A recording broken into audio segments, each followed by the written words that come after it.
What's good, YouTube? It's your boy AIO Demon, and today I am back with a complete banger. I know a lot of people have been struggling with shooting, me myself included. Within the first week to week and a half, I didn't really start figuring it out, but once I did, I became green. I became lights out from anywhere on the court. That being said, today I'm going to be giving you guys the secrets of shooting in NBA 2K25. But before I do that, please make sure you guys drop a sub with notifications on, drop a like and comment for what else you would like to see in this game. Without further ado, let's get right into it. So the first thing you are going to do is go down to controller settings. Have your shot timing profile set to high risk, high reward. This gives you a bigger green window, but you don't have a chance of it going in if you mistime the shot. A lot of people are playing low risk, low reward, and that's giving them the ability to make whites. I don't respect that, to be honest with you. Hey, no hate if you do it, but I personally will not count somebody being better than me if they hit a game winning shot on a white. You get what I'm saying? Bigger green window if you go high risk, high reward. I don't want to see anybody else doing it. I will just throw it out there. Real player percentage on the layup timing profile. Again, it's just something that you got to do. I have a small guard and I get a lot of layups that I shouldn't hit with this on. The next thing you're going to do is go over to animations, come to customize HUD. You're going to set your shot feedback to either simple or all shots. If you do all shots,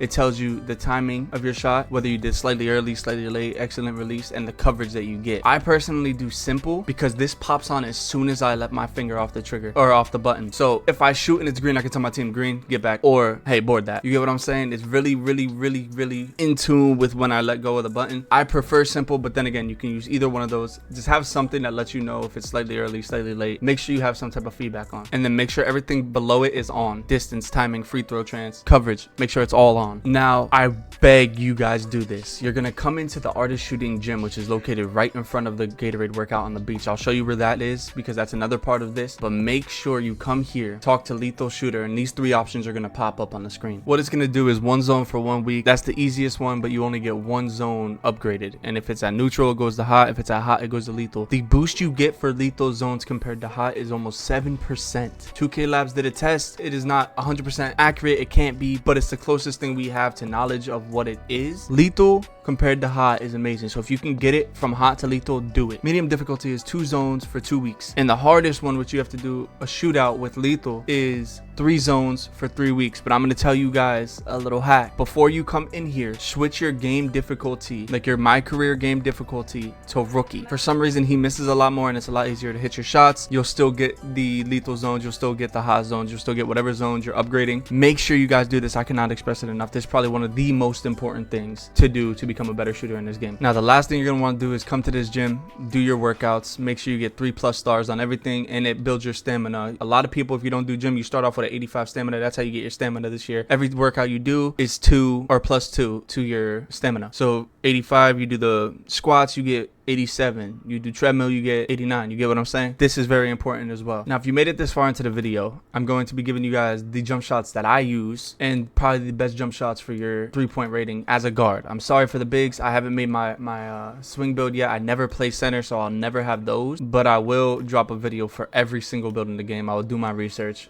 I got y'all. Bear with me. Okay, so what you're gonna do is go to the Jumpshot Creator. Once you get there, this jumper, you do need at least an 86 3-pointer or an 86 mid-range to get. If you're a small guard, you should have that. If you made a small guard with anything below an 86, chalk the build. I ain't gonna lie, make a new one. Shout out to my build video that I dropped last week. It is probably the best guard build on this game. With that being said, your lower base is gonna be Cameron Thomas. Now, a lot of people on my TikToks, on my YouTube shorts are like, where is he? What page is he on? I need y'all to listen to me. It is in alphabetical order from last name. So again, it's gonna be pretty far down, but as you can see, we're in the H's. You go up, you're in the G's, the F's, the E's, the D's. It is in alphabetical order by last name. Upper release 1 is going to be Darius Garland. Upper release 2 is going to be Trayman. Now with that being said, what I need to explain to you guys is very important about your visual cue. But before we get into that, you're going to go full speed on the release. 59 Darius Garland, 41 Trayman on the blending. For your visual cue, this is where I have mine, but then again, it is literally tweaking that you have to do to your natural release of the thumb. Don't just go exactly where I have it. Maybe it'll work for you, maybe it won't, because it can be, people say it doesn't matter as much, and you have your other YouTubers telling you put it on push, put it on release. I tried putting it on release when I was struggling with shooting in the beginning of this game, and let me tell you, I had to hold that button damn near the whole shot clock. I get quick shots. I like my thumb coming right off the button. I want no time for anything for me to have to time it any different. You get what I'm saying? If I'm fading, quick button release. If I'm getting a real quick snatchback kill, quick button release. I don't want to sit there and have to hold it another 5 seconds. But with that being said, start it where I'm at, right? You're going to go into the my court, shoot around. If it gives you slightly early, as you know, bring it down a tick.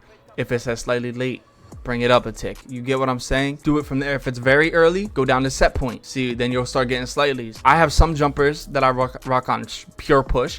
I have some that I rock on pure jump. Again, it is exactly where you need it to be. Play with it a little bit. Take the time, lab your jumper up. I shoot positive every single game now. Again, I do have dunks in between, assists in between. I'm not just pure 3 hunting. I'm playing the game smart. I'm taking what the defense is giving me. But I'm not scared to shoot 4 times in a row because a lot of times I'm hitting them. Your release height is going to be A-. Defensive immunity A-. Release speed A+. Time and stability C. Again, to each his own. A lot of people love that time and stability being really, really, really high, but a lot of times the jumpers aren't super smooth. I hit more, believe it or not, with the time and stability lower grade than I do with a higher grade. I don't know why. It's just how it's been in the past 3 2Ks. Let's get into the next jumper. For the second jumper, we're gonna do base Stephen Curry, upper release 1 Colin Sexton, upper release 2 Oscar Robertson. Blending is going to be full speed 30-70 on the blending, and this is where I run it. I run it on push. Again, play with it, see what you have to do. You do need a 93 point for this jumper. Now this jumper allows me to shoot so many in the face shots. I mainly use this in the ante because proving grounds in park and pro-am are pretty similar in timing for me. The only one that really switches is stage for some reason. I don't know why stage, my jumper is just, I need to actually change the jumper for some reason. But this is a really, really, really good jump shot. If you can master this in the park and if you can master it in park and every other game mode there is in this game, you will be very lethal. Release height is going to be B-. Release speed A+. Defensive immunity A-. Time and stability A. Again, if you like that time and stability, this is the shot for you. This shot is very, very quick, so I put it on push. No other way to say it. It was way quicker, and I release pretty quick. Sometimes I have to drop it a tick if for some reason that day I'm specifically releasing it quicker and my brain won't work and listen to me when I say hold it a second longer. Sucks. I'll put it down a tick and I'll bring it to maybe here, which is fine. You know what I'm saying? Again, get your shot down, lab up, shoot around in the pro-am, in the my court before you start playing with your friends. Get your shot warmed up. You get what I'm saying? The last jump shot I'm going to show you guys today has probably one of the best bases in the game for a small guard. It's between this and Cam Thomas. Listen, these bases are insane. Again, I switch up my jumpers between these 3. Sometimes I like the really quick jump shots. Sometimes I like this. It depends on my playstyle as well. Like if I run point guard, but a lot of times I am a true point guard. I'm either getting my kill and taking it or getting my kill and dishing it to one of my boys. If I think I'm going to be doing a lot of IQ basketball play where I'm going to pass out a lot, I'm going to use my this jumper because this is really good on the quick snatch back shooting, and you get a lot of contested shots with this jumper. But if I'm going to be isoing a lot and just purely 3 hunting, I'm going Cam Thomas for every other game mode except the stage, and then I'm going to Steph Curry base for the ante-up. What this is going to be though is Kyrie Irving lower base, Oscar Robertson upper release 1, upper release 2 is going to be Anthony Simmons. You're going to do full speed 80-20 on the blending, and again I rock this right here on the visual cue, a little bit below push, heavy set point. This jumper is definitely tied for number 1 in my opinion. It just depends on the type of playstyle I'm doing for that game, for that day I should say. What it's going to be is release height A, defensive immunity A-, release speed A+, time and stability B+. It is in the middle of both jump shots I showed you on the time and stability. First one I showed you, my main jumper, that's a C. The second one with Steph Curry was an A-. This one's a B+. I can't express to you guys how important it is to do the visual cue. I'm going to say it again. Slightly early, drop it down a tick. Slightly late, up a tick.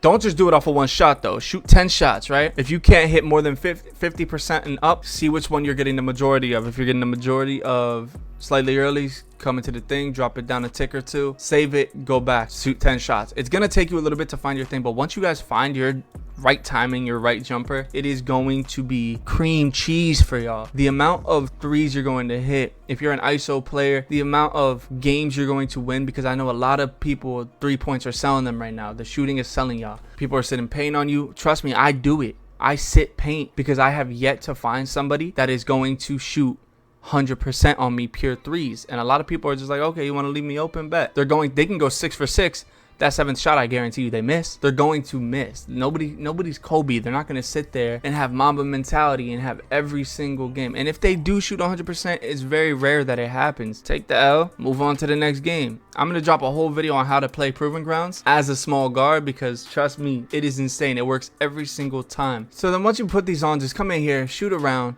see what's going on. You'll eventually get the hang of it. I'm telling you, it is so easy. Now, there is one last thing I'm going to show y'all, and I will drop a chart about it. Rhythm shooting in this game. Mike Wang said it before the game even dropped. I even made a video talking about 2K News a couple videos back. You can go in there and fact check me on this. He said rhythm shooting, once you get it down, you will be the most lethal shooters on the game. And there was a test done. This is true. The green window, or the amount of greens you make and how big the green window is ginormous compared to shooting with button. What you're going to do for rhythm shooting is you're going to hold down on the right stick and flick up.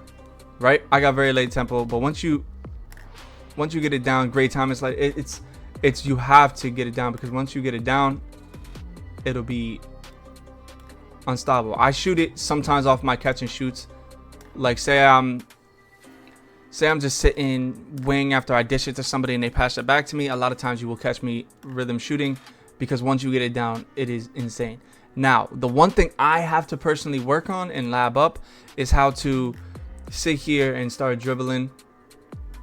And then, I mean, I just did it there, but it's hard in game. I don't know how to explain it. Like, there's so much pressure on how to, I can't Chad slide out of it. It's so slow. You get what I'm saying? Like, now if I was to do the Chad slide and square it, a lot easier. It's just certain times I know when to use rhythm shooting and when not to.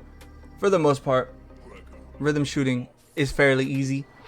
But then again, if I hold it too long and then flick up, it'll tell me great tempo, but I released it mad late, which I don't understand the tempo part of it, because it all looks the same to me. But that being said, make sure you guys go check out my last video, which is my build video. This point guard build is insane. This build is completely insane, and it is taking over 2K25. I see this build in so many different variations, whether it's 6'8 down to a 6'2. This build just does it all, and for some reason, I will say it again, small guards get the most attribute points in this game. I think it's to combat and make up for the height differential. They don't want these 6'9" titans again, so they're trying to bring back diversity and variety and have a bunch of 6-foot guards, 6'3" guards, 6'2", even 5'9s. I am dropping a 5'9" build, because that build is actually saying, I haven't fully made him yet, but I have him made in the player file saved. That is going to be my first rebirth build for 3s and 5s, because I am playing a lot more 3s and 5s this year. But make sure you guys check out that video. Without further ado, it's your boy Demon. Make sure you guys drop a sub with notifications on, like and comment what you liked about this video and what y'all want to see next. The next video I am going to drop, I'm going to let y'all know now, is my dribble sigs, how to dribble, the certain kills I do, best ankle breakers to get. It's your boy Demon, and I'm out.